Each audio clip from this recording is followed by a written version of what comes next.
Mary's running Facebook. Give her a second. We all set, Mary? All right. So as of today, we have 2,406 positive cases of the coronavirus in Albany County. 467 people under mandatory quarantine, and an increase of 10 positive cases since yesterday.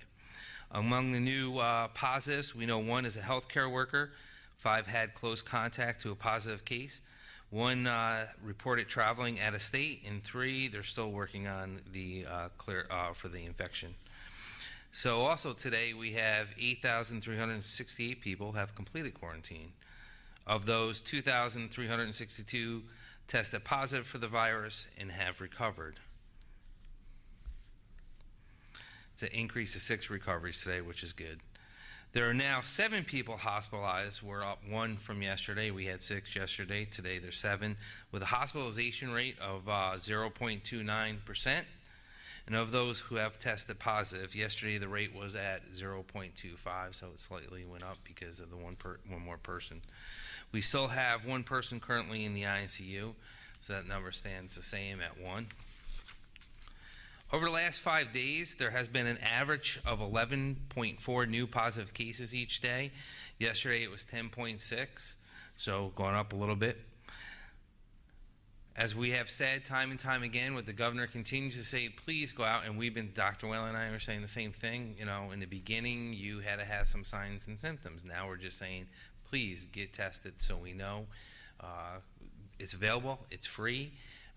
You can go to UAlbany, Seth Q Arena. We have the mobile testing sites, Rite Aid in Colony, and Gillen, Priority 1. But again, University at Albany by calling 1-888-364-3065, and our mobile testing through Whitney Young, area code 518-465-4771. And as always, go on the website for Rite Aid, and you can click and go through the Colony site.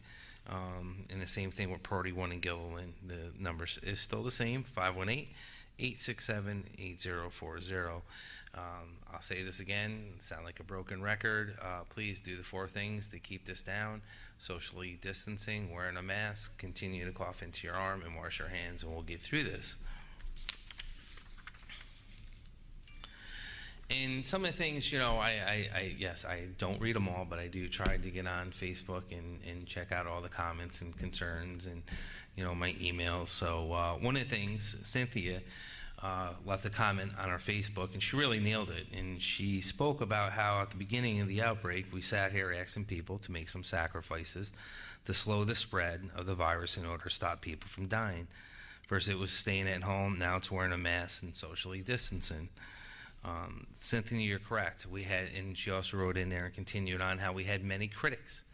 And that's why I said early on, listen, it's easy to point fingers, it's easy to be a Monday quarterback, but we need to find the solution to the problem working together, not add more to it, to be proactive, not reactive, and be part of the solution, not part of the problem. And Cynthia, thank you for that comment, and you really nailed it. And you know, again, to the people that are doing the right thing, you know, one of the things we can't make the prediction about is how many people's lives were saved because people did the right thing. You know, I wish I could sit here and tell you we saved hundreds. I don't know.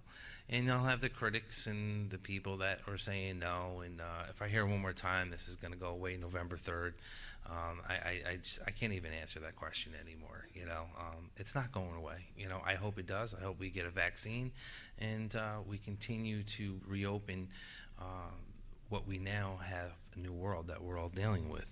So Cynthia, thank you for your comments, and to everyone, thank you for your comments. I appreciate it. And you know, again, we don't have all the answers, and sometimes it helps when someone's looking at it from a different lens, a different point of view than we are. You know, because sometimes you get bogged down in the weeds with everything. So thank you for your input to everybody, and not just on our Facebook, on all the media outlets and the Times Union comments and the news medias. You know, it's helpful. It helps us all. But I just saw a report a couple days ago that showed Florida broke its old record for people dying in a single day, 276. That comes a week after they set a record for the largest number of hospitalizations in 1 week. We're seeing this all over the country, so it's clear we're setting ourselves apart here in New York, and I want to commend the governor for that. Again, I understand the pain that people are feeling. Trust me. But if you look at what's going on around this country, people are shutting down, and it's hitting them like it did back to us 6 months ago in certain cases, and 5 here in the county, but 6 months overall, where we had them high hospitalization. Yes, people are getting infected. Our hospitalization rates is a little bit higher, the most it's been in a while, but again, not to the point we were 5 months ago. So I also want to point out a pretty shocking statistic that we continue to lose Americans to this virus. In 2018, the third leading cause of death in the United States was unintentional deaths, contributed to roughly 167,000 lives lost. The top 2 were heart disease and then cancer. As of today, we have lost 167,000 Americans to this virus. And my prayers and condolences to all the families that had to live through that experienced COVID-related deaths, which now has suppressed the unintentional deaths by the end of this year. So unfortunately, it's a number I'm not happy about. It's not something we wanted. It's not a goal that we want to brag about. But just to try to bring into people's attention the seriousness of this virus that continues to go out. I want to say, I was watching the special last night on TV, and they were talking about a university and how they had this rave party and they had over 200 people get it, and luckily no hospitalization, but it can show you one slip up, one step back can take you really back for kids to go out and have fun. So again, please do the right thing, wear a mask, socially distance. I know you want to be kids, I know you want to go out and into these parties and have fun and feel normal again, but it's going to be a while, and then if you do the right thing, we'll get there. If you don't do the right thing, we're going to continue down this path. But Dr. Whalen. Good morning. So we continue to track the cases as they come in and continue to work with our partners in the healthcare sector and the public to ensure that we are making sure that individuals who are diagnosed are appropriately isolated at home, and to ensure that contacts are under quarantine. This, along with the widespread testing that we're able to do in Albany County, again, is the strategy of halting the spread of COVID, and something that we've been committed to doing from day one and continue to have commitment to doing.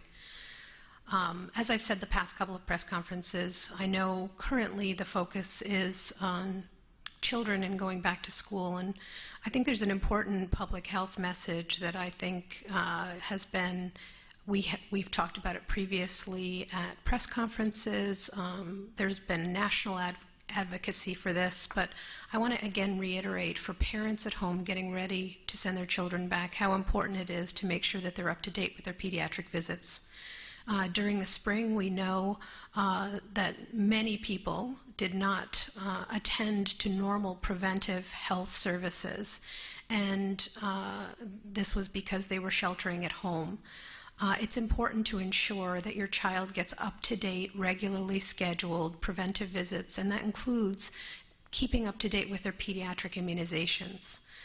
In New York State, in order to go back to school, we have mandates that those immunizations need to be up to date, so I would encourage parents to reach out to their pediatricians, make sure their children are up to date, because this is going to be very important going into the fall. Also, it's probably not too early to start talking about the importance of flu vaccine. When this becomes available, it is going to be important for all of us to be immunized against flu. We do advocate for this every year, but flu also can be a serious disease, not as deadly as COVID. The mortality rate is not high, but still, unfortunately, we do lose people every year to influenza. So in knowing the importance of getting your flu shot coming into the fall season is another thing that we want to stress the importance of. Thank you, Dr. Whalen. Some of the other questions we've been getting are on weddings, and I know that we saw the 2 cases here in New York State where they sued, prevailed, and had their weddings over, I think it was 150 they were allowed to. get it. I know it's your happy day. I know it's it's one of the things that you look forward to in a relationship is to get married to the one that you love. But again, we're in a different environment, in a different world, and I can't, listen, I'm not going to make this argument. I can't argue why you're allowed to have protests, but you're not allowed to go to church, and you can't have weddings. It should be uniform across the board. But I will assure you, I know other people are probably going to sue, and I know the governor's office just tried to make an injunction from future weddings. I had to make that decision with my daughter, who was getting married in May, then August, now October. It's going to be under 50 people, and it was a hard decision to make, or wait till next year, and hopefully where things are open up again fully next year, and you can do it the right way. That's a decision the bride and groom have to make, or the two people who are getting married and in love have to make that decision. Do you want to do a Zoom wedding? Do you want to keep it under 50? Do you want to wait and do it next year? And I kind of joked with them. I said, do it backwards. Do the bridal shower, do the bachelor party, do everything backwards. Get married and then go backwards. Why not? Then you got something to talk about when we go. Can you imagine what happened in 2020? But that's all I can say. And one of the things we've been talking about is the small businesses, because I do mean this. They are the backbone of our community. They're the ones I want to champion for. Look at, I can sit here and cry all day about what my budget's going to look like in the coming months, and some of the steps we're making. We're going to be offering incentives very shortly for people to retire, to leave government. I'll be sending that email out, and my staff is probably freaking out right now because they're working on it to send it out. But we have to make steps. Things got to change. But in government, we have revenue that come in on sales tax, property tax. But you think of a business owner that doesn't have that luxury. I was just talking to a person that has a great sandwich shop in downtown Albany. I went in there yesterday and talked to him, and he said, I'm losing $2,000 a week. And yes, he got all the PPE grants and everything else, and CEG, and he goes, I'll be closed by November because I can't make it if things don't pick up. At least they're open in trying to bring some revenue in and help them out. But then you think about the other independent gyms, and there's a lot of people with independent businesses throughout the county, again, that pay our taxes, pay workers' comp, pay for employees. It's not easy to start your own business and to keep it running, and obviously you got to base it on clientele coming in and doing the right thing. So they're all open. By phase 4 they'd be open, and one of the pushes I made with a talk show person yesterday, they asked me that question, and they said, what do you think? And I go, well, we got schools opening in the fall. What better way to see how this is going to go going forward? Open up the gyms and the movie theaters and see how it goes, and do it slowly and like we've been doing, and I commend the governor what he's doing. Again, it's hard to make these decisions when you got to sleep at night and put your head on your pillow, and hopefully what you're doing is the right thing, and I don't want to speak for the governor, but can assure you he probably took that, every death here in New York State personally, because you do, if you care. So Anna, who owns the DNA Body Works, she's a life coach and personal trainer who does rehab training and functional physical movement. She got a CEG grant for $5,000, which helps her get through so far, but she still has to continue on and try to make it work. And I don't know, and I can't speak for her, for how long she's been shut down and not knowing when they're going to open up and everything she did. So, but instead of hearing from me, people want to hear from you and how you're doing and how you're moving forward and how you reimagined what you're going to be doing when you open, if you get the green light to open up today. All right. Well, best case scenario is that we do get the green light to either open today or very much in the near future. I want to thank you for this opportunity to actually speak about how challenging it has been since March up until now, and how helpful the CEG grant has been to the reimagination or re-imaging of DNA Body Works. As the county executive said, my name is Anna Lucechello. I'm known as Anna. I own DNA Body Works. I have been a personal trainer for 10 years. I have had the business on the books for the past 4. It has been a very trying time, not only for my clients that I would work with, but also for myself. As a trainer, you start going through these things in your mind as what's going to happen, what's next, what are we going to be doing. And what I was able to do is take that opportunity to fall back a little bit and figure out what would be my next step. What is the best case scenario for DNA Bodyworks moving forward? So there were a couple of businesses online, UBQ Fit, that I joined and was actually able to do some training, online virtual training and things of that nature. And then I was able to start using YouTube and then Facebook and reaching out to my clients that were actually willing to do some virtual training, because it's a change for them as well. You go from having someone face-to-face with you correcting your movements to relying on someone through either a phone or your computer or something or another to do that same thing. Then the opportunity came with the KeyBank Jumpstart grant program that was monitored by CEG to apply for this. And they were looking specifically to help minority and women-owned businesses who did not qualify for the PPE. And my business fell underneath that particular category. I was a recipient of $5,000. And what I was able to do is a little bit of paying it forward. So if you go online now to look for my website, you're not going to find it. And the reason is it's being redesigned by AK Design, Ashley Kensley, who's also a minority woman, who does website and social media, different things. I was also able to partner with It's Only Weight, owned by Anthony DeLella, who helped me reimagine programming, what that would look like for people not face-to-face, but now kind of like virtually. In addition to that, we were able to start using Empire State Plaza, which is phenomenally used for some outside. Why are you laughing? I'm going to have you run the stairs. We'll talk about that later.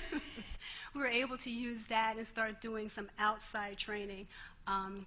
A lot of outside. So because it's great weather in upstate, as Dr. Whalen said earlier, you know, you get outside and you move around. I think one of the things I remember the governor stating in the very beginning, that it was important to keep your cardiovascular system open, moving, getting some fresh air.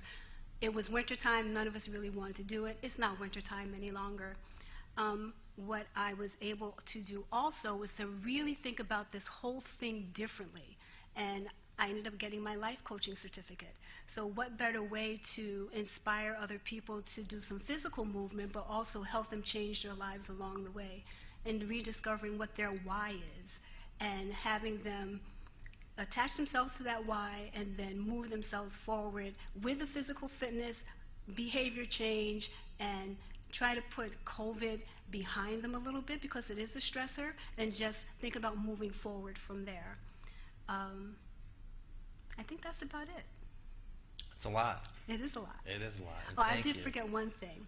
The services that I am able to provide is virtual training, outside training, making sure that I do everything based on the COVID standards of 6 feet apart, things of that nature. Like I said, we use the parks, we use Empire Plaza, and if anyone is interested, you can find me on IG underneath Anna Lucette, or you can look at me on Facebook right now at DNA Bodyworks. You can also find Ashley Kinsley at AK Design, also on IG, and you can find It's Only Weight underneath Anthony Carlo on Instagram. Thank you, Anna, and I appreciate that. And again, it's people like you that are the backbone of our community that we do need to start getting the door open and seeing how this is going to affect us going forward. And I know we're doing this slow. I know the reason why we're doing this slow, because of what's going on down in other parts of this great country of ours. But it's time that we give this an opportunity, especially before schools open up. And like I said, I've have some meetings set up with some of the presidents of the schools, teachers union, to discuss some of the stuff and their concerns and how school is going to be reimagined. And actually had to have a discussion with my wife last night of how we're going to send my daughter back to high school, and you either pick stay at home 1 day a week, and they're only going to go back 2. So it's either 2 days max or 1. And you know, not that I was trying to avoid that conversation last night. My mind's going. I'm like, what are parents going to do when the kids are home? that are have to go back to work. So if schools, and this is, I'm just talking in the city of Albany, but if this is how schools are going to go forward, daycare is going to be a huge issue, and we need to tackle that issue. Sitting is going to be a huge issue, because whether a parent can go back to work, if they're fortunate not to be laid off or through this whole COVID-19, what happens to the kids that are home all day? There's an issue in the summertime getting kids off the streets, keeping them safe. What are we going to do when they're not in school? And it's going to be a big issue that we have to address, and that's one of the things I'm going to talk to the superintendents about, and the other mayors and supervisors in the whole county, because it's just not a city issue. This is a whole county issue. So again, please, it's something that we need to think about more forward, and I will challenge the other places like the YMCA and Boys and Girls Club that we have to come up with alternatives that are going to work and be safe. But to Anna, thank you again for in trying to get through this. I do truly appreciate it. On a different note, I do want to give a quick shout out to Pastor Charlie and the Victory Church for providing lunches for the kids who are taking part in our summer fun in Bethlehem all this week, which it was in Cohoes before, now it's in Bethlehem. Pastor Charlie has come out and fed the kids with lunch, so thank you, Pastor Charlie, for what you're doing and continue to do in the community. It's great that we've got these lunches available for the kids, on top of great socially distancing games. And I had the honor of walking through with Mayor Killer at the time in the city of Cohoes and checking it out. And again, you can do things. Kids can still be kids and socially distance. I also want to say about basketball, I can't have any more arguments with coaches and families.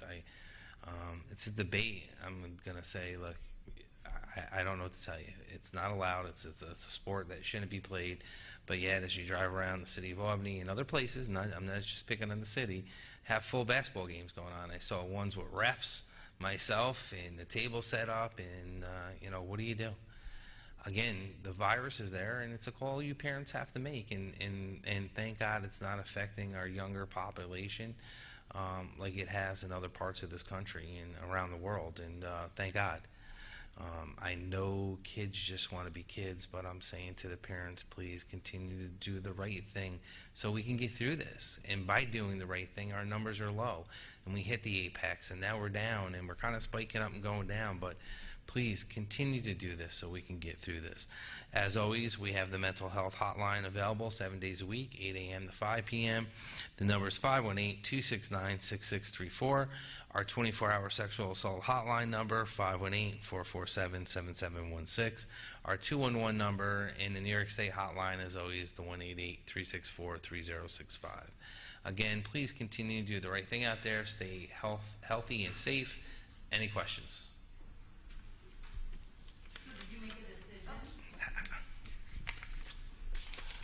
We want everyone to hear you. Sorry, Jill Konopka, Newschannel 13. Did you make a decision with your daughter? I know you said you were discussing 1 day versus 2. You're going to have a conversation, follow up with the superintendent. What's your decision?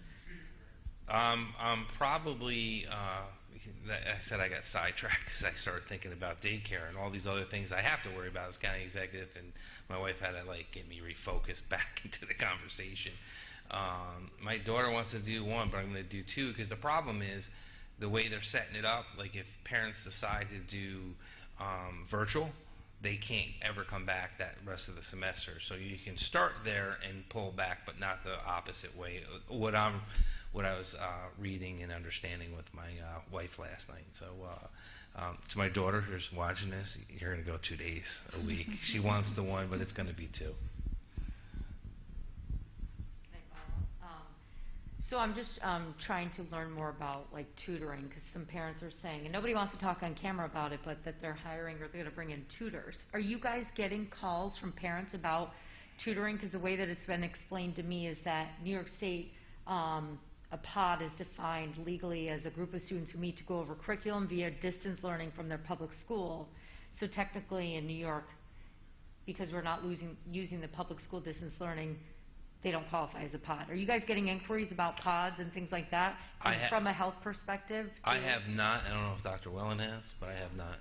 Not about tutors. We're getting a lot of inquiries from the schools, and we're going to be working very closely with them, particularly on issues like how to test when they have kids that they're concerned about, and other issues, how we will be working with them for contact tracing purposes, but I haven't gotten any inquiries in particular about tutoring.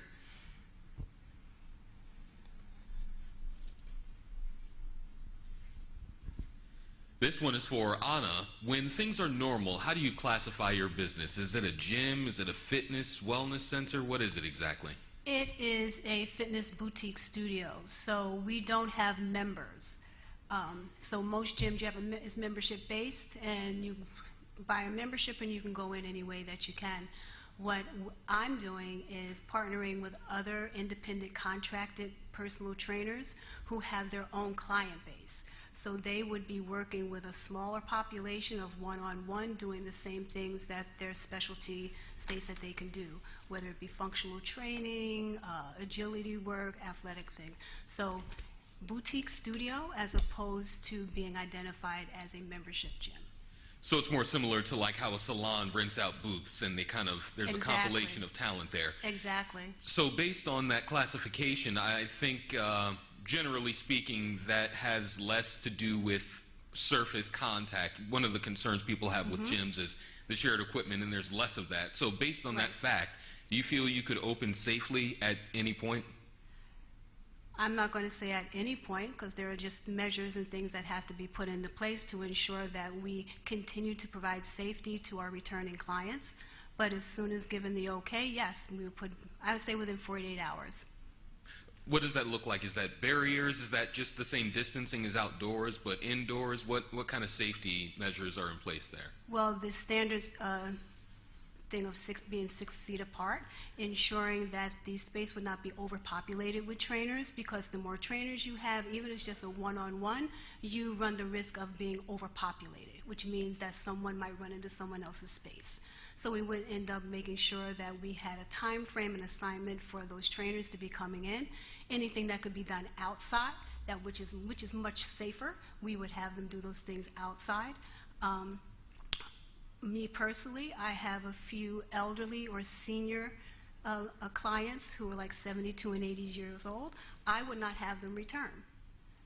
That would just be me. I have a grandma, so I'm thinking in that capacity. And we can take all the measures that we want, but there's always that one fluke, and I'm not willing to have that fluke be one of my older clients. How has the shutdown overall affected your clientele mentally, emotionally, and physically? Mentally, it's been very stressful for quite a few of them. In the beginning, a lot of, especially, I work primarily with women, so they come to me because I'm a woman, and my story is something that I share readily with them, so that they know that they can get from point A to point B as long as they stay focused. When you think about the schools are being closed, women sometimes take on a little bit more of a burden than what they normally should or feel that they have to, and then being home in that space without having the availability to shut off some of that stress, it raised their stress levels even a little bit more. So kind of in the beginning, it was more or less phone calls with them and talking with them about these are the things that you can do. Remember, step back, take a breath. The other piece, too, is it helped them build a different type of community with other people. So I did group trainings as well. And anyone who knows anything about group training, you do it long enough with a bunch of people, and you've rebuilt this whole community, and you share ideas. That ended up being gone as well. So it hit the population really, really hard. Once the weather changed and we were able to get outside, people started shedding, so to speak, that coat of stress, that coat of despair, that coat of uncertainty, and we're able to start reincorporating areas of normalcy back into their daily lives, which helped them free them a little bit from some of the things that they were feeling during March. And anyone who's worked in the school system knows that March is the longest month in the year for some reason, and I think all of us as adults were feeling that same way as well. Do you feel, last one on this particular issue, do you feel that they kind of veered away, whether it be because of COVID concerns or because of financial concerns? People have been strapped for cash for quite some time now. Do you feel that the clientele base has sort of shrunk because of all the external factors? Of course it did. If You were not able to work from home in the same position that you had prior to COVID, and now you're on unemployment, or one of the family members is on unemployment if you happen to have a two-parent household, and you're not sure where those funds are going to come from. You do fall back, but then that's when you have the opportunity to talk with the person that you're training with. I know for me, have that conversation with me. I'm willing to barter. I'm willing to put some things on hold, like some of the larger box gyms did. They put some memberships on hold. I'm willing to put some things on hold because my base is I need you healthy. And if continually working with me or working with one of my partners is going to help you stay healthy, we'll figure it out because we're all in the same boat.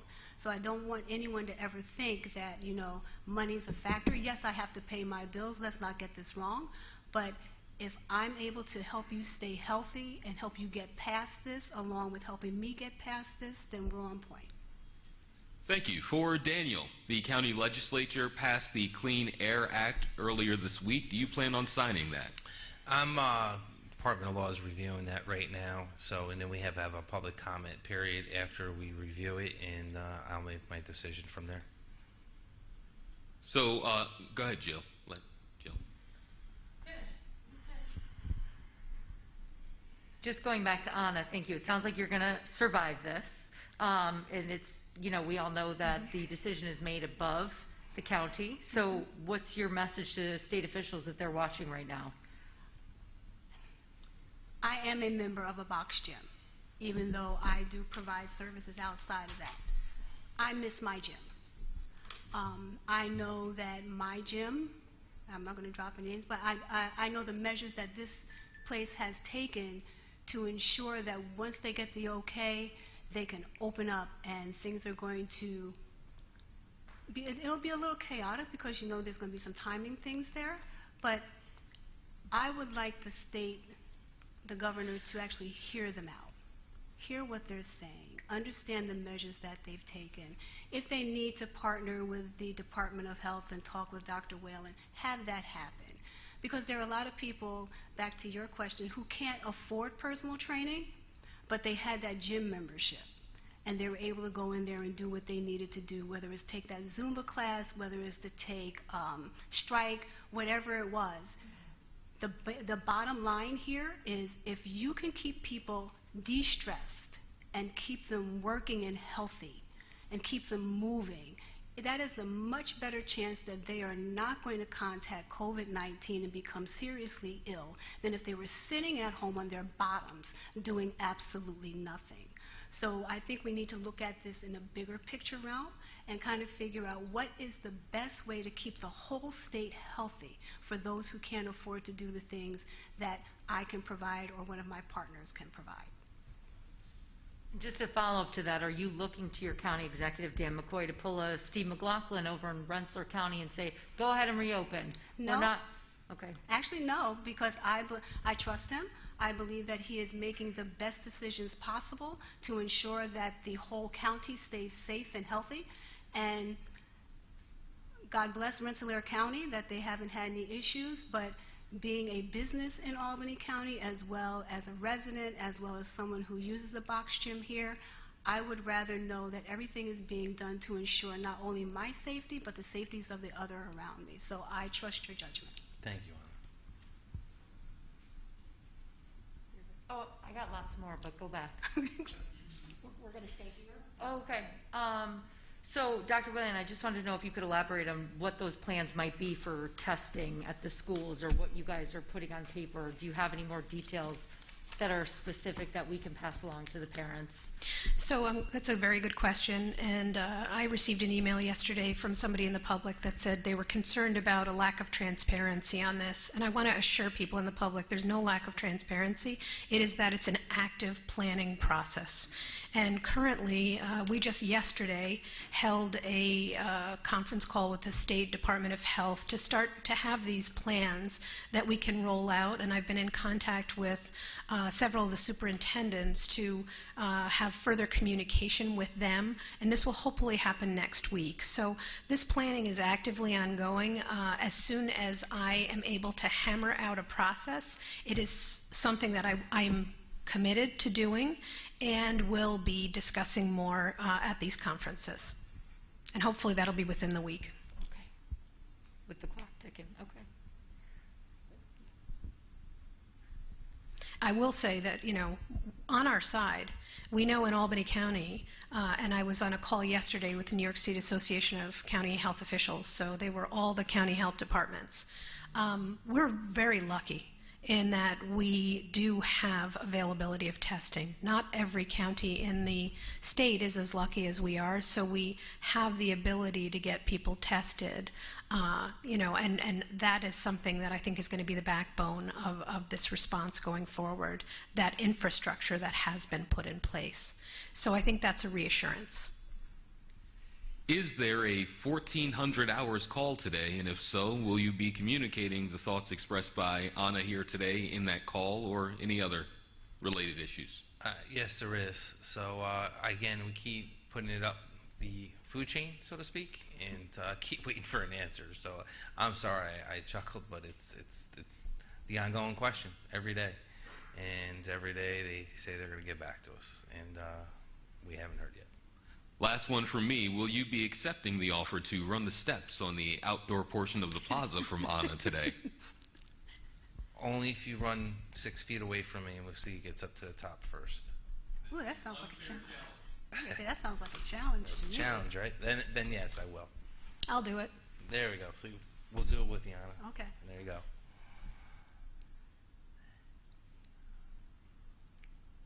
She has one more question. That's all right. Hold on, Mary's coming right over to you. You gotta squat down, Mary. They can't see you. I did do 10 stairs last night. Did I see you there with a group? There was a small group there. No. I challenge you if you want to. No problem. All right, there we go. My only other question is, Yes. so a couple weeks ago, Newschannel 13 got some inquiries saying that they weren't getting their testing results, or there was a much delay on the testing results. So I went and got tested at the Whitney Health Young Center in Waterville next to the McDonald's with the mobile site that was outdoors.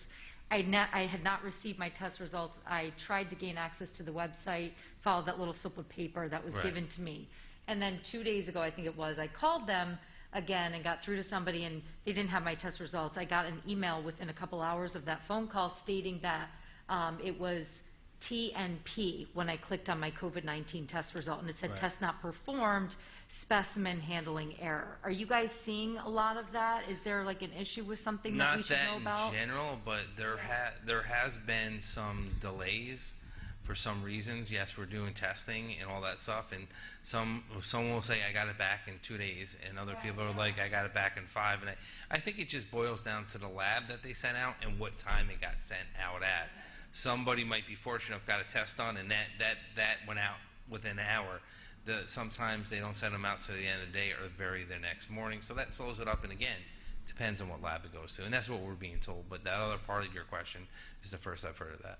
Okay, yeah. All right. Thank you, everyone. Stay safe and healthy. Thank you.